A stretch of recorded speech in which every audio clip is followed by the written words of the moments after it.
ছুটে আসছে ড্রাগন, ফুটে উঠছে গোলাপ, নেচে বেড়াচ্ছে লায়ন। কি এক অদ্ভুত মোহনীয় দৃশ্য। বলছি চীনের উৎসবের স্প্রিং ড্রাগন ফেস্টিভ্যালের বিভিন্ন আয়োজনের কথা। দেশটিতে বসন্ত উৎসব কিংবা অন্য যে কোনো উৎসবে এমন দৃশ্য চোখে পড়বেই। সম্প্রতি হয়ে গেল ভিয়েতনামের সীমান্তবর্তী কোয়াং সিচুয়াং স্বায়ত্তশাসিত অঞ্চলের লংচৌ কাউন্টিতে ৩ দিনব্যাপী একটি আন্তঃসীমান্ত সাংস্কৃতিক বিনিময় অনুষ্ঠান। স্প্রিং ড্রাগন ফেস্টিভ্যাল একটি ঐতিহ্যবাহী চীনা উৎসব, যা চান্দ্র ক্যালেন্ডারের দ্বিতীয় মাসের দ্বিতীয় দিনে উদযাপিত হয়। লোককথা অনুযায়ী এই উৎসবটি সেই দিনকে চিহ্নিত করে যেদিন ড্রাগন তার মাথা তোলে, আর এই ড্রাগনের মাথা তোলাকে মনে করা হয় সমৃদ্ধির প্রতীক। উদ্বোধনী অনুষ্ঠানের মাধ্যমে চীনা এবং ভিয়েতনামি প্রতিনিধি দলের পরিবেশনায় ঐতিহ্যবাহী সঙ্গীত, লোক ফ্যাশন শো এবং বিবাহের রীতিনীতি স্থান পায়, যা এই অঞ্চলের সমৃদ্ধ সাংস্কৃতিক ঐতিহ্যকে তুলে ধরে।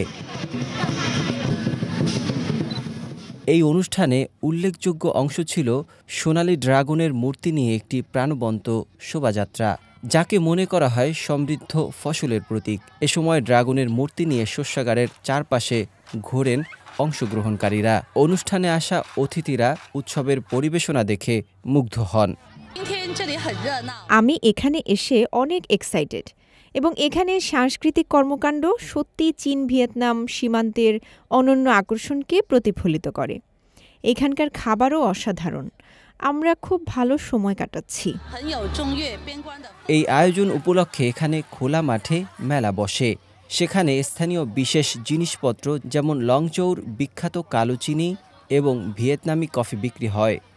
লংচৌ সংস্কৃতি, পর্যটন, খেলাধুলা এবং সম্প্রচার বিভাগের প্রধান শি ওয়েনবো বলেন, এই বছর চীন ও ভিয়েতনামের কূটনৈতিক সম্পর্কের ৭৫ বছর পূর্তি হচ্ছে। এ বছরকে চীন ভিয়েতনামের বন্ধুত্বের বছরও বলা হচ্ছে।